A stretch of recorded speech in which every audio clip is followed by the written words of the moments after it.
जनपद पिथौरागढ़ में आज 16 नए कोरोना पॉजिटिव केस पाए गए हैं। अब जिले में कोरोना संक्रमितों की संख्या 460 पहुंच चुकी है। पिथौरागढ़ के उड़ी क्षेत्र के चैंसर गांव में आजकल तेंदुए के आतंक से ग्रामीण दहशत में हैं। खेत में काम कर रही महिलाओं को कभी कभी तेंदुए दिन में भी दिखाई दे रहे हैं। आपको बता दें, कुछ दिन पूर्व चैंसर गांव में 2 तेंदुए की आपसी भिड़ंत में एक तेंदुए की मौत हो गई थी। ग्रामीणों ने प्रशासन से सुरक्षा की मांग की है। बिड़ क्षेत्र से लगे हुए जितने भी आसपास के गांव हैं, पिछले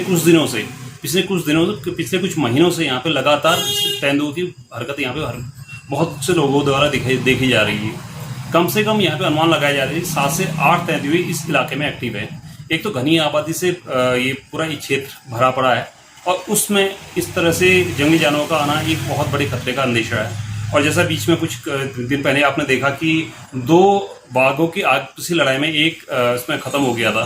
तो ये घटनाएं जो आमतौर पर जंगल में देखने की मिलती थी, अब इन एरिया में जहाँ पे इतना नागरिक बाहुल्य एरिया है, यहाँ पे इन जगहों पे ये घटनाएं हो रही हैं। और हमारी महिलाओं द्वारा कई बार जो खेत में जा रही हैं घास काटने के लिए, सावके के साथ भी उनको तेंदुओं को देखा जाना, ये एक बड़ी खतरे को आगाज यहाँ पे दे रहा है। घनश्याम ओली चाइल्ड वेलफेयर सोसाइटी के अध्यक्ष अजय ओली के द्वारा पूरे देश में नंगे पांव शिक्षा को लेकर जागरूकता अभियान चलाया जा रहा है। उनकी यात्रा का मुख्य उद्देश्य बाल भिक्षावृत्ति और बाल श्रम को खत्म कर बच्चों को शिक्षा से जोड़ना है।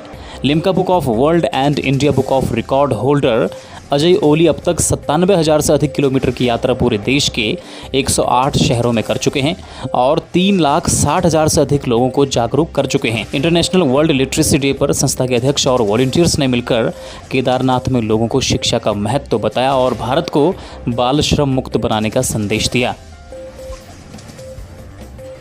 पिथौरागढ़ जिले में कराए गए एक अनौपचारिक सर्वेक्षण में यह पाया गया है कि सरकारी विद्यालयों में पढ़ने वाले बच्चों में से सिर्फ 40% बच्चों के घर में ही स्मार्टफोन उपलब्ध हैं और उनमें से सिर्फ 30% बच्चों को स्मार्टफोन समय पर मिल पाता है और उसमें केवल 15% बच्चों के पास ही शिक्षकों द्वारा साझा की गई सामग्री को डाउनलोड एवं अपने द्वारा किए गए कार्यों को साझा करने हेतु पर्याप्त डाटा उपलब्ध है।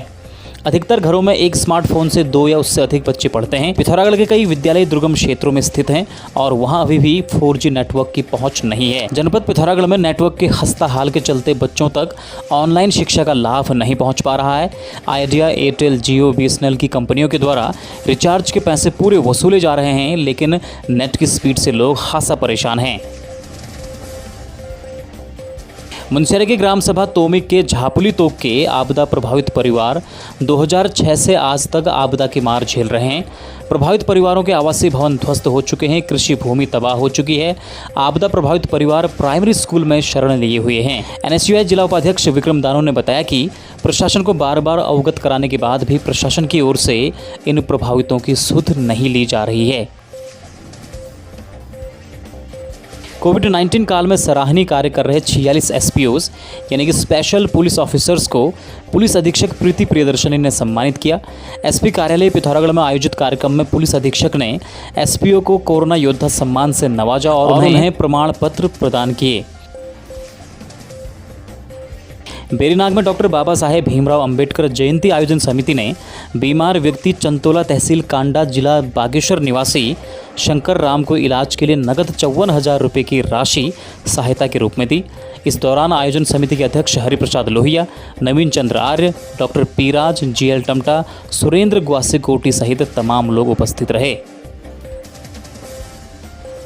जिला एवं सत्र न्यायाधीश राजेंद्र जोशी ने नाबालिग से दुष्कर्म के अभियुक्त को 10 साल के कठोर कारावास और अर्थदंड की सज़ा सुनाई है। जुर्माना अदा न करने पर आरोपी को अतिरिक्त सज़ा होगी। आपको बता दें, 3 मार्च 2018 को नाबालिग की बड़ी बहन जिला अस्पताल पिथौरागढ़ में भर्ती थी। पीड़िता भी अस्पताल में अपनी बहन के साथ आई थी। सामुदायिक स्वास्थ्य केंद्र धारचूला में तैनात मुरादाबाद निवासी अनुज किसी काम से जिला अस्पताल आया था। मरीज को नींद आने पर वह नाबालिग को खाना खिलाने के बहाने साथ ले गया और उसके साथ दुष्कर्म किया। पीड़िता ने इसकी शिकायत अगले दिन माता पिता से की। 4 मार्च को मुकदमा दर्ज करने के बाद पुलिस ने 5 मार्च को आरोपी को गिरफ्तार कर लिया था। खबरों में बने रहने के लिए न्यूज़ PTS टीवी को सब्सक्राइब करें और बेल आइकन दबाएं और साथ ही फेसबुक पर न्यूज़ PTS टीवी पेज को लाइक या फॉलो करें।